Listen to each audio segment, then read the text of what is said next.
Hola amigos y hermanos todos, seguimos aquí.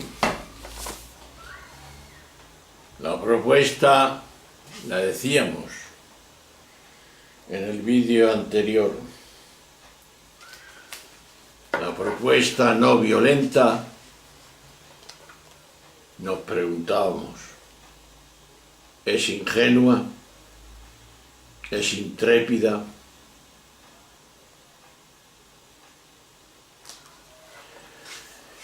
La experiencia me dice la gente, cuando al conversar con conocidos propongo la no violencia activa, en la resolución de conflictos incluyen un sadismo y una brutalidad irracionales. Y la respuesta es muy a menudo la misma. Eres demasiado, dicen ellos, ingenuo. Y me lo dicen porque aseguran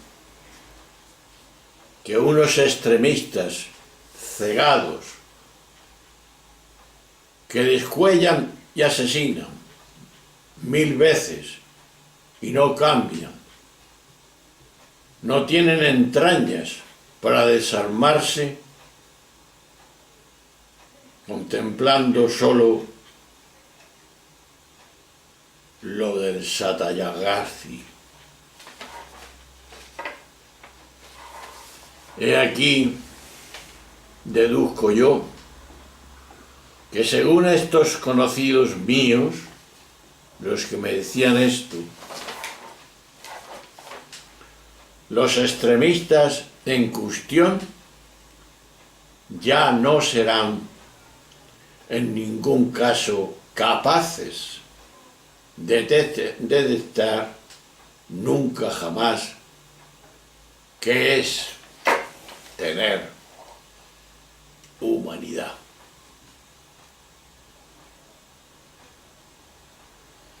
También debían de serlo los verdugos de Jesús, que actuó como el mejor Satyagrahi hasta la cruz. Así dio su ejemplo. Pero la no violencia activa nos surge una pregunta. ¿Es únicamente este combate interior para mantener una pasividad pacífica? Lo que tenía Gandhi en la actitud exterior ante la agresión no será el espejo del Satyagrahi demasiado pasivo para resolver muchas injusticias. Son preguntas normales. Pues bien, en los capítulos siguientes procuraré responder a estas preguntas desde la propuesta de Jesús hace en los evangelios que leemos todos los días.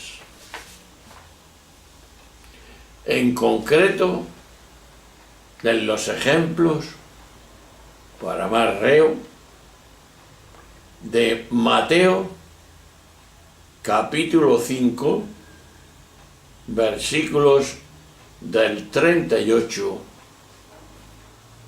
al 42. Pero una advertencia antes de afrontar este interrogante.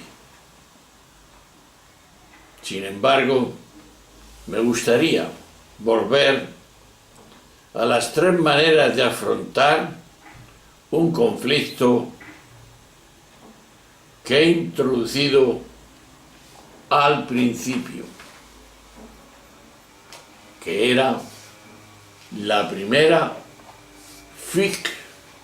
detener el conflicto por la fuerza, devolviendo parte de la violencia hasta ponerle punto final. Y la segunda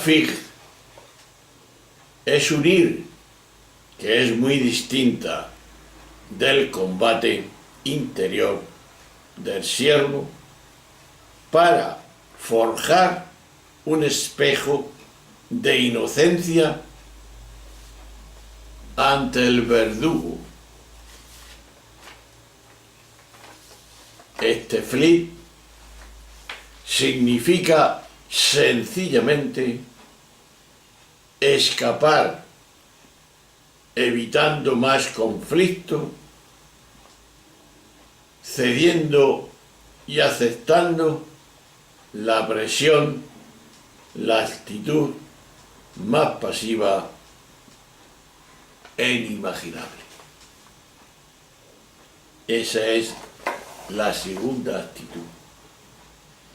Y la tercera, la no violencia activa, la que propone Jesús, que es la nueva no violencia, practicada por Jesús y tantos otros, que quiero ofreceros en estas sesiones de vídeo, un método activo de resistencia y es estrategias no violentas para desarmar lo que no queremos, los infiernos. De entrada, ya voy, cualquiera puede entender que la segunda opción, el o ceder a la injusticia, es una actitud posible, pero jamás resolverá el conflicto. Pero antes de pasar a detallar mejor la tercera opción, que es no violenta y activa, la de Jesús, pues es preciso explicar por qué la primera opción, o lucha violenta, no puede ser nunca solución de un conflicto, como asegura Jesús en estas palabras, que le hace decir a Mateo estas mismas palabras en el capítulo 26, versículo 52. A Pedro se refiere: vuelve la espada a la vaina, quien empuña la espada, por la espada morirá. En el huerto, si te acuerdas, de los Olivos. Pues de hecho, este encuentro, tan poca gente que no justifique luchar violentamente contra los extremistas y las enormes crueldades que me veo obligado a desarrollar más en este punto para poner en evidencia lo que falla en la primera respuesta. Porque hermanos y amigos. Porque la violencia, ni que sea un medio intemporal para detener al enemigo, nunca puede engendrar una paz verdadera. Esto sería lo que vamos a ver ahora. El mito de la violencia redentora.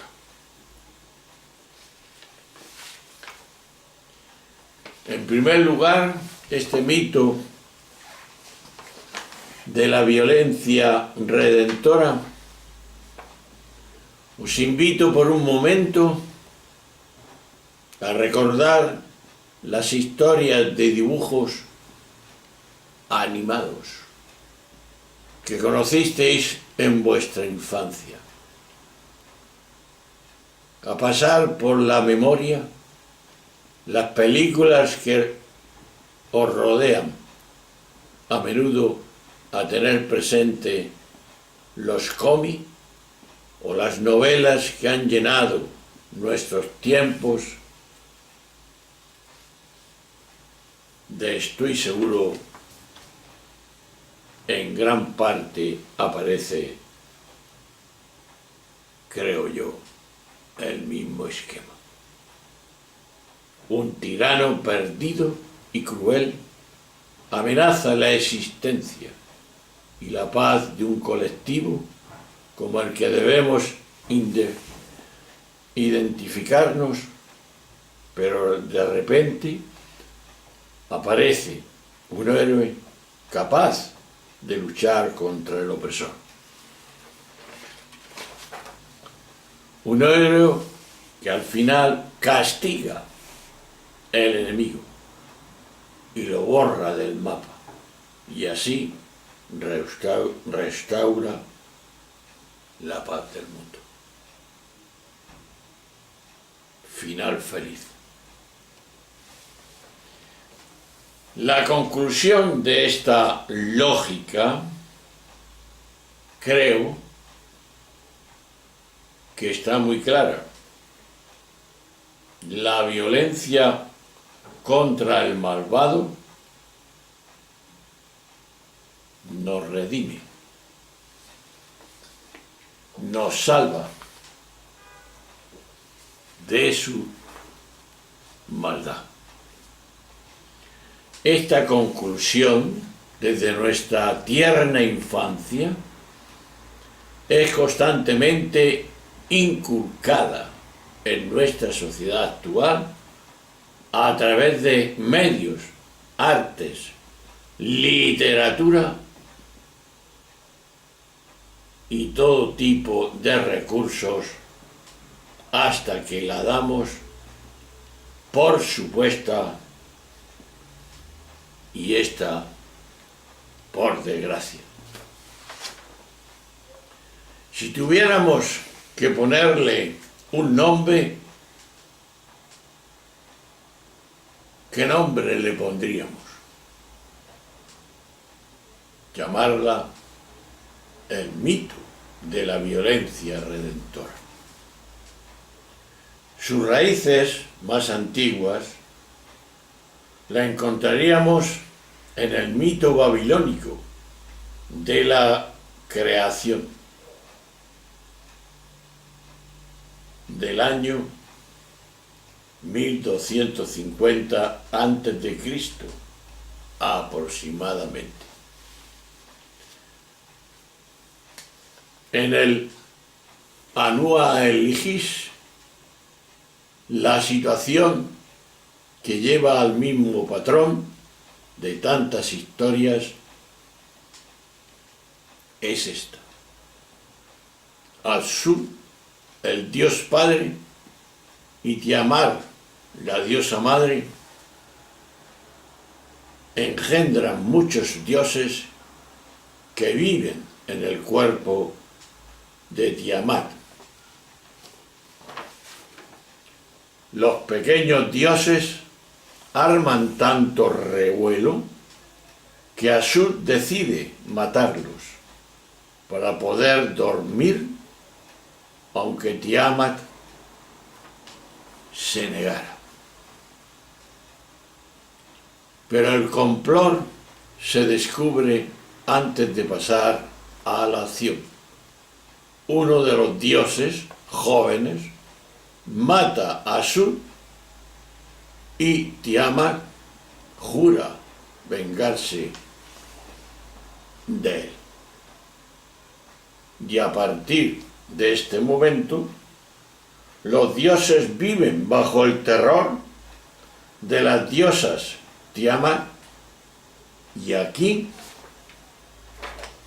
podemos reconocer el patrón hiperconocido de la amenaza que lleva a la necesidad de un héroe.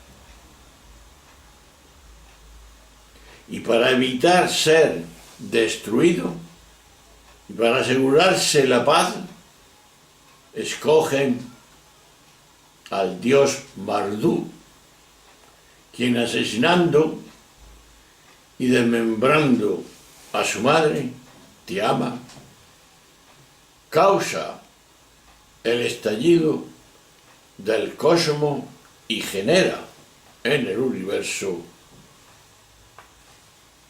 que conocemos. Este mito, porque es un mito, justifica un principio que debemos de saber. La violencia es algo necesario para sobrevivir en este mundo, ya desde su creación, dice el dicho. La creación no es un acto de amor, sino el fruto de un asesinato. Y aunque hay amor y bien, el mal ha precedido a cualquier bien existente. Es la conclusión contraria a la Biblia, que sitúa a los primeros humanos en un paraíso idílico, donde era bueno hasta que el mal, en un segundo momento, entró en escena. El mito del Enuma Elis y todas las historias que lo actualizan hoy en día suponen, en medio del caos, no puede haber orden sin aplicar violencia, ya que nuestro origen en la violencia es también el principio de la violencia doméstica o de los videojuegos más extendidos, de las políticas gubernamentales, hasta de una enorme mayoría de películas de Hollywood que consumimos muy a menudo, basadas en la acción policial armada o de un ejército para destruir amenazas cada vez mayores contra las ciudades y, en este caso, de Estados Unidos. Porque ellos se han constituido como agentes del orden establecido. Los héroes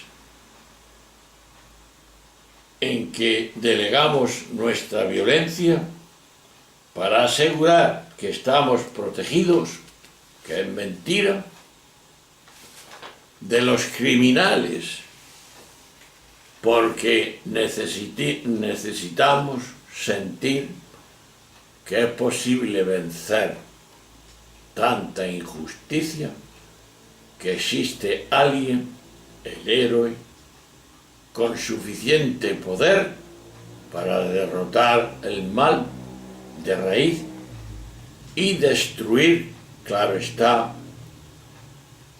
a quien la practica, a quien la practicaba. De aquí que la conclusión, y es la paz a través de la guerra, la seguridad a través de la fuerza, sociedades bajo la amenaza armada, sociedades basadas en el miedo, en que de vez en cuando los atentados terroristas nos confirman, tristemente, que una paz y una seguridad tales, por medio de la represión violenta, no ha resuelto todavía el conflicto con el enemigo. El mito de la violencia redentora, del que estamos hablando, es la religión que domina hoy en día, ante la cual resulta blasfemo y canalla plantear interrogantes. Sin embargo, hermanos y amigos, este mito parte de una visión, si es verdad, simplista de la realidad, y es la expresión buenos y malos y absolutos. Resulta muy interesante que, y es lo que viene ahora, para los poderes del mundo, que es fomentar fascinación, placer, entretenimiento constantes a través de este mito, porque incapacita las sociedades de crítica y de madurez, dominando a las personas a través de esta visión dualista de la realidad, que asegura que sus decisiones, guerras, corrupción, expolios interesados será el control de los poderes, etcétera, etcétera.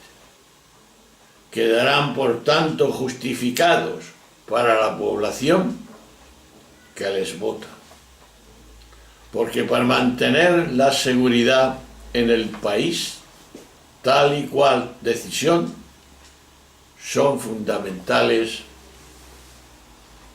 Primero, el mito actúa, debilitando todavía de capacitar a la sociedad y avanzar internamente todo esto que está pasando.